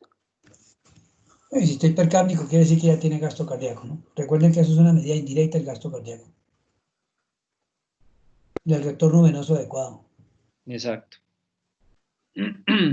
Profe, en el chat hay una pregunta del doctor Andrés Felipe Cruz González, que dice, ¿será que podrían hablar un poquito de los cuidados post-paro? Listo. Bueno, en cuanto al cuidado post-paro, pues es importante el traslado pues, a la unidad de cuidado intensivo, si la tengo a disposición. Si no, entonces pues continuar con la reanimación en cuanto Primero la vigilancia, fundamental, ¿no? La vigilancia y la monitoría, el electrocardiograma o el monitor de electrocardiografía, la presión arterial, el CO2 expirado, como ya lo hemos dicho, y ojalá pues tengamos la posibilidad de la diuresis que el paciente empiece a orinar. Entonces, eso en primer lugar, la monitoría es fundamental. En segundo lugar, pues, como ya vimos, descartar las causas del paro. Entonces, si yo tengo como paro, por ejemplo, una hipovolemia severa, entonces, pues, empezar a reanimarlo con los líquidos y ojalá, pues, si la causa de la hipovolemia es por sangrado, pues entonces la administración de la sangre. Y sobre todo, bueno, eso. Y simultáneamente, digamos que gozamos con la dicha de que el paciente nos salió del paro, está ya en ritmo sinusal, tiene frecuencia cardíaca de 120, está con 80-30 de presión arterial. Entonces, la administración de medicamentos vasopresores con el objeto de mejorar la perfusión, mejorar la presión de perfusión cerebral, coronaria especialmente, para lograr pues, seguir reanimando el paciente. Entonces, estaría la administración de los líquidos, que vienen a ser los cristaloides, estaría la administración de los coloides, especialmente la sangre, porque es el único que se indica. Aquí nos indican otro tipo de coloides. Los líquidos de reanimación vienen a ser los cristaloides, bien sea la solución salina, con los inconvenientes que puede tener, especialmente la acidosis láctica o el lactato Ringer, que es el que más entonces empujan hoy en día, salvo el paciente con trauma cronocefálico, que sí es preferible reanimarlo con solución salina porque es ligeramente hipertónico. La solución salina es ligeramente hipertónica. Entonces, por eso se prefiere la solución salina para el paciente con trauma craneoencefálico. En caso de que lo tengamos así, y lógicamente el traslado a una unidad de cuidado intensivo para el soporte ventilatorio y el soporte hemodinámico con seguridad. Y pues la monitoría, no solamente lo que acabamos de mencionar, la monitoría de los gases arteriales, la monitoría de ¿cómo se llama esto? De la sangre venosa mixta, para que nos indique entonces la extracción de oxígeno y el lactato. Sobre todo, es importante estas dos últimas medidas, el lactato y la saturación venosa de oxígeno, porque van a ser un parámetro que nos va a decir cómo va la reanimación. Si nuestra reanimación ya llevamos 2-3 horas y yo le tomo los gases al paciente y el lactato ha descendido, a mejorar la saturación venosa, quiere decir que las cosas están bien. O si el lactato empeoró, entonces habrá que mirar por qué la reanimación no está siendo entonces efectiva. Ese sería eso. En caso de que el paciente haya tenido solamente un paro respiratorio, pues asegurarnos de la vía aérea, colocarlo en decúbito lateral para evitar la obstrucción de la vía aérea y estar siempre vigilantes. No olvidar que estos pacientes no los podemos dejar solos, porque yo tengo que estar pendiente entonces del paciente en el sentido de que tengo que estar pendiente del paciente para que no se me vaya a deprimir, porque tal de un momento a otro vuelve y se me deprime. Entonces tengo que estar pendiente, la monitoría tiene que ser frecuente y no pues la monitoría, ya salió el paro, entonces me voy y vengo entre una hora, no, el paciente nos puede colapsar. Y sobre todo un monitor muy importante que yo les insisto a ellos, pues además de lo que acabamos de ver, de la presión arterial, de la frecuencia cardíaca, del CO2 expirado, de la oximetría, de la diuresis, el estado de conciencia. Es fundamental la monitoría permanente del estado de conciencia porque que hayamos tenido la dicha que el paciente recuperó la conciencia, pero se nos puede volver a deprimir, es importante eso. No sé si haya contestado la pregunta o alguna cosa más. Muchas gracias. Si quiere, Juan Sebastián, póngase la lámina de cuidado postparo. Ahí está, entre mantener la ventilación y la oxigenación adecuada. Ya entramos a hacer la evaluación secundaria, la evaluación cardiopulmonar, la evaluación neurológica, el manejo de las arritmias, el manejo de hemodinámico de shock y sobre todo lo último, la previsión de la lesión secundaria es fundamental. Pero no sé si a la persona que preguntó, pues le contestamos. Sí, doctor, muchas gracias. Pero también hay algunas guías que hablan sobre una hipotermia controlada aplicada después del paro. También. Sí, claro. Eso pues no sé pues qué evidencia tenga. Pues yo no conozco realmente el uso de esto, eso lo hacen en situaciones de cirugía cardíaca y eso, que sí logran bajar la temperatura, sobre todo para disminuir el daño, disminuir el consumo metabólico de oxígeno y mejorar la perfusión, el aporte de oxígeno a órganos, pero no tengo experiencia en eso. Listo, muchas gracias. Bueno, muchísimas gracias, Doc, claramente por haber estado compartiendo con esta presentación. Un éxito total y muchas gracias a todos los que asistieron. Espero que les haya quedado ese mensaje tan importante. Y bueno, para la próxima. Muchas gracias. No, excelente, muchas gracias por haberme invitado, muy amables a todos. Buenas noches, que descansen. Muchas gracias, doctor. Muchas gracias por estar en este espacio. Recuerden que es para todos ustedes. Anímense así como Juan Sebastián y de verdad, muchísimas gracias, doctor, a acompañarnos porque pues para nosotros es de verdad un placer y no sabe lo gratificante que es que bajo la mano de personas con alta práctica pues nos escuchen y nos ayuden. Entonces, no, un placer, muy gracias, un placer. Ojalá me vuelvan a invitar, gracias. Claro que sí, profe, bienvenido siempre.